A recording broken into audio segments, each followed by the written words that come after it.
So in the last video, I forgot to mention the fourth name, the meaning of the fourth name. So we discussed Elimelech, Naomi, and Mahalon.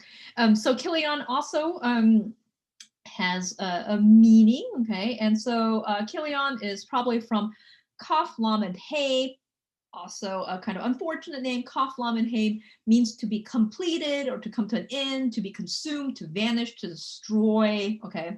So his name means something like ending or vanishing, or sometimes translated consumption. Again, not a very good name, telling you you're not supposed to take this as historically accurate. And again, signaling literally that he, like his brother Mahalon, will die, will shortly vanish, okay, or shortly won't be in the picture anymore, okay? Again, with Mahalon, the words that sound like a particular trilateral root is interesting, okay? And Kala, right, Kaf, Lam, and He, which, you know, another, you know, there's another root that sounds like exactly like Kala, right? Kaf, Lam, and Aleph, okay? And this word means to restrain or bar or to shut up, okay? Again, and so, you know, notice how they're kind of kala and kala really are related in meaning, okay? Again, with things that sound the same will have similar meanings a lot of times in Hebrew. And so, you know, Kilion's name not only signals that he's not going to last very long, but also, again, seems to hint, you know, this kind of lack of fertility, you know, in the land of Moab, when the family is shut up or restrained or barred or in exile. Okay. Relate, I don't know if I need to go on. There's another word that seems to be related to kala, or sounds like kala, which is kalal, kof, lamed, lamed. And of course, this means to curse or to make lighten or make insignificant. And if so, then again, there's this kind of hint that Kilion, Mahalon, you know, not only are they going to not last as long, right, but their death in Moab, right, is significant, as it signals, again, this idea that, you know, sort of living in a foreign land, away from the promised land, that this land, this foreign land is a place of what? Cursing, death, being shut up, vanishing, destruction, okay? And of course, this is juxtaposed to the promised land, okay, or the land of Canaan or Israel, okay? So let's go on, okay? With verse 3, okay? Now, verse 3, unlike verse 2, which began with the vav and plus a noun and not a verb, right? Verse 3 really begins as how you would normally find your sentences, right? With the v plus a verb, right? And it begins this way: Vayamot Elimelech ish Naomi, okay? Now, Vayamot, right? And so as soon as the story is introduced, right, or the family is introduced, all of a sudden they're, you know, this is like that Agatha Christie book, you know, then there were none, they start kind of dropping out, okay? And so we have the first death, okay? Vayamot, okay? Again, this is, it tells you va, you know, this long va plus a prefix. This is an imperfect, okay? Or a va consecutive imperfect, right? Imperfect have a prefix, okay? So again, when you reach a verb, you know, what is the trilateral root? You can see that there's two, so one has dropped out. This is another hollow root, okay? Or another verb, trilateral root verb with the middle, the second consonant being a vav or a yod. In this case, it's a vav, right? So the root of mot is mem, vav, tet. Okay, mavet, sometimes mot, okay, mat. And it means to die. Okay, so if I were parsing this, as I've asked you to do, this is a, you know, vav consecutive imperfect. This is again a call, right? Most of your stems luckily will be in the call, okay? Third masculine singular. Okay, almost a default step. Okay, mot in other ancient Near Eastern literature is a separate, almost a character. Is a character. Okay, it's a character, for example, that is the antagonist of this deity called Baal. Okay, who is a storm god, very similar to Yahweh actually. And there's these windows about motes kind of climbing in through the window and causing Baal to die. right? And Bela is kind of rescued by his sister consort and is revived. Okay, again, it kind of alludes to the agricultural cycle.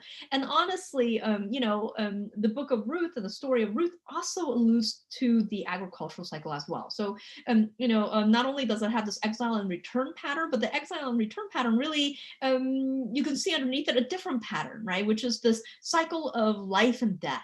Okay, which is what guides the agriculture, all of agriculture, right? Things die, and new things take its place, and things are reborn, and the family and life and I don't know, plants, things continue in that way.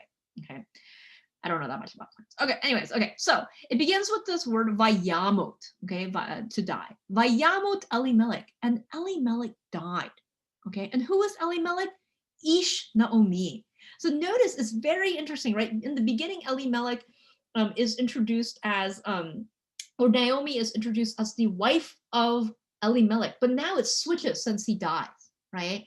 All of a sudden, and Elimelech, the husband, Ish Naomi, the husband of Naomi, died. So notice the kind of switching, right? Okay, as if, and why does it do it? One can speculate. It's because, of course, with his death, she's really the head of the house, right? I mean, technically, her sons, yes, but it kind of emphasizes, right, who is grieving the loss, right? The man and Naomi, that's Elimelech, or the husband of Naomi, he's the one that died, and so she is left alone. Okay, and she may be the head of the house as a result. Okay, and so it continues. Vatishaer. Now we're gonna get the first non-call root. Vatishaer he vashne baneha. Okay, and it tells you, it's Vatishaer. Okay, again, va consecutive, right? Again, imperfect, right? With the prefix here nicely, right? And you have, in this case, all three of the triconsonantal root present: shin, aleph, resh. Okay, now the T here, right? It tells you that this is what? A feminine singular, right? Feminine singular, third feminine singular. Okay, t or this will a lot of times mark feminine in a lot of different languages, right? Mario, Maria, and so forth. Okay, the t also will interestingly mark a feminine. And so what does sha'ar, shin, ayin, resh mean, right? And it means to remain. Okay, and again, sha'ar has especially in late biblical terminology or text, kind of exile language, the remnant, the things that remain, the people that were not killed off during exile. So again, there's a lot of allusion to exile here. Okay, now, so like I said, this is a va consecutive, imperfect, feminine, third feminine singular. Okay, and this is the first time we're encountering a non-call binyan. Okay, I think they're called something else in your book. I don't know. Okay, binyans are, is it a call? Is it a hifil? Is it a nifal? Is it a pia? Okay, there's other ones, but those are the main four. Okay. And like I said in the grammar video, there's ways that you can tell what the binyan is, and it's important to be able to kind of recognize. Okay, this is in the nifal. Okay, and how do you know? Okay, it's in part because nifals have this very what I call long sing-songy sounds. E, ah, a. Okay, you see that? E, ah, a. Okay. There's another hint that this is a nifal, and notice it's that little dogish, right, in the first consonant, right? And this is, of course, the nun of the nifal that becomes absorbed, okay, telling you and results in a kind of doubling, right? So these are all hints that this is a nifal. Now, normally, when you have a root and you have the call and the nifal, you will, the nifal will be translated as the passive, okay, version of the call. The problem is, of course, most of the Hebrew that we have for biblical Hebrew is what's in the Bible, okay?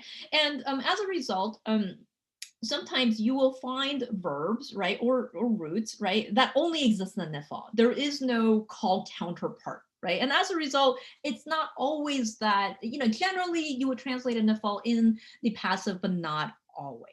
Okay, and in this case, I wouldn't translate this as because I don't know if there is a call counterpart to it. Okay, and so the way you translate this, and she remained. Who? she and the 2 Bushneh of her sons. And notice a switch of the possession. Okay, so I'm going to read verse 3. And Elimelech died. And Elimelech, the husband of Naomi, died. And she and her 2 sons remained. Okay, so notice the sparseness of the language, right? There's this family, right? There's 4 of them, and they keep dropping out. Okay, and again, that tells you the kind of desolation that you face in a foreign land, right? Again, with exile themes, and also maybe hinting of this agricultural cycle, the winter aspect when things are dying off. Okay. Okay, so continuing forward, okay, as soon as the father dies, right, and there's a reason why what happens in chapter 4 happens right after his death, right? The sons decide to get wives, okay, and the reason is because, of course, now they are the inheritors of their father's household, right? And I think with the passage of with the father's death, they realize, oh shoot, we're gonna have to continue the line of our father, right? We need to get married and have kids. And that may explain what happens in verse 4. Okay, so verse 4 goes like this. Vayitz'u lachem nashim Moaviyot. Okay, and this is a very strange way to talk about getting married. Okay, and usually in let's say in Genesis, which is a kind of a good standard Hebrew, biblical Hebrew, when you get married or you take a wife or a woman, okay, you would use this word take, lakach, okay, to take a wife. Okay, here you have a different metaphor. Okay, so again, verse 4, as is typical, begins with the vav plus a verb, right? In this case, a vav consecutive, again, imperfect, shown by the prefix, okay? Again, as you've seen before, one letter of the triconsonantal root of this verbal stem has dropped out. Which one is it? And unfortunately, this is offering very little clues. You just have to know that this word that's dropped out is nasa, nun, sin, aleph. Okay, usually when you get nasa being conjugated, usually, not always, as you see here, the nun, okay, to tell you that the nun has dropped out, you will see the nun in the dagesh, right? So it wouldn't be uncommon to see this with a little dagesh right here. I don't know why, things happen, right? In this case, that's not there. So you just have to know this is from nasa. Okay, this is again va consecutive, call from nun, sin, aleph. And this oo tells you that is plural, right? This is third masculine plural. Okay, why? And the way that you can tell is, of course, take a look around. Well, who is the subject, right? And the subject is like, these sons that were mentioned right before. Okay, so this is third masculine plural. Okay, so what does nasa mean, right? Nun sen ayin, and it means to raise up. So for example, in the Psalms, I think, it tells the gates to raise their heads. That's the same word. Okay, so it means to raise your heads. Okay, so that's a very interesting way to talk about it. So literally it says vayitzu, they raised up lahem for themselves, right? This is a preposition. Okay, lahem, for themselves, nashim, women, Moaviyot, Moabite women. And this is, if you read your commentary, kind of a euphemism to talk about getting married, right? And if you read the commentary, it would they tell you that this was an idiom for marriage in late Hebrew. Okay, so again, there's some hints that this text, even if it was earlier, but probably it's a little bit of a late text. The late biblical Hebrew is a hint of this. Certainly was maybe edited in the later periods. Okay, so they so right after their father's dies, we're told that these sons they take Moabite women as wives. Okay, and of course they are in Moab, so where are they? And like I said in the intro class, the biblical writers have very ambivalent feelings about intermarriage, right? At points they are very dogmatically endogamous. It's bad to marry anybody outside. At other points they're like okay with it here. Now, of course, they may be okay with it because one of these Moabite women will disappear and the other one will kind of become a quasi-Israelite. So, it's hard to know. Certainly, these feelings of endogamy, or the emphasis on endogamy, or in marriage within the in-group, right? It was became much more emphasized in the late biblical period, right? So certainly post-exile, this became a thing. Now there's some arguments about whether there were different groups, some who were okay without marriage and some who were not. So, it's hard to know. But certainly, it's interesting again that we are told that these men, these sons, take Moabitess wives. Okay, and now we get their names. Okay, Vashem. Remember this emphasis on the name, the name, the name. Vashem Ha'at Ahat Orpa. Okay. Again, you would pronounce this as a short O, the comments, because this is a closed unaccented syllable. Accents tend to fall, or the stress tends to fall at the end of Hebrew words, Orpa. Okay. Vashem Ha-Shenit Ruth. Okay, or Ruth. Okay, there's different pronunciations of Hebrew sometimes, whatever. The scientific pronunciation goes the. Okay, whatever. Okay, so and the name of one, the first, is Orpa, and the name of the second, okay, Ha-Shenit Ruth. Okay, and notice how the t, right, tells you that this is feminine. Okay. And now the end of verse 4, Vayishvu Sham Ka'eser Shanim, okay? And they dwelt there for 10 Eser years, Shanim, okay? So I'm going to come back to this verb by Yeshev, okay? Yeshvu, okay? Again, this is a va consecutive imperfect. You should be used to va consecutive imperfects now, okay? And again, it has this u ending, so it's a plural, right? In this case, it's third, what they call third common plural. I think I said third masculine plural, but it's the common plural, u, okay? No, that's right. There's a third masculine plural, right? It involves all of them, okay? So then what is the root, okay? So here's a little trick. Again, it seems like something dropped out, right? Yeah, kind of did, okay? This word is from the word yashav, yod, shin, beit.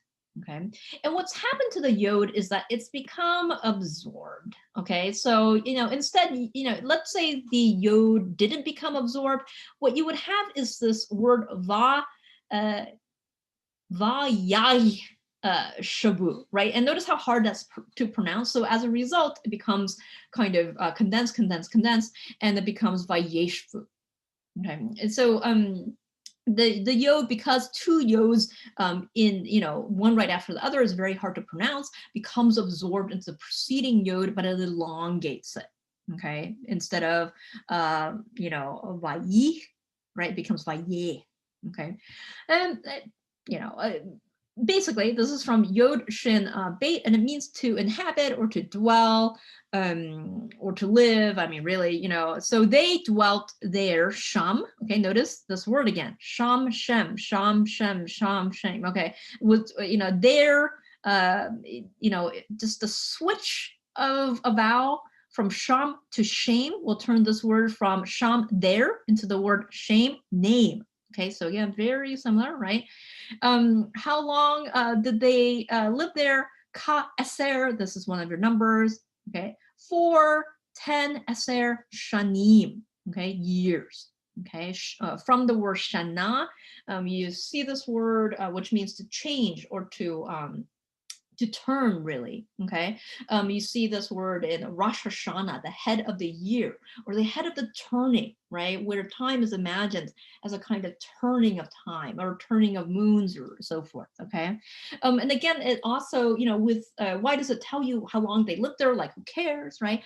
Again, by using this word shana or shanim, years, or the turning, Okay, it tells you, it seems to again hint of this kind of agricultural cycle, the cyclical cycle of life and death that undergirds all of our lives, right? So maybe, you know, there's a season to die, there's a season to live, maybe there's that feeling to it. Okay, if you read your commentary, they argue that they mentioned the 10 years because this is how long Abraham and Sarah were in the land of Canaan, okay, before Abraham had his first child with Hagar. Okay, so maybe again the 10 years is a kind of allusion to Abraham and Sarah and this period of infertility, or this kind of period, winter period, that this entire family is enduring. Okay, and of course what will follow is, right, you know, what else happens in the winter? Well, of course, things will die. Okay, for the final verse, go to the next video.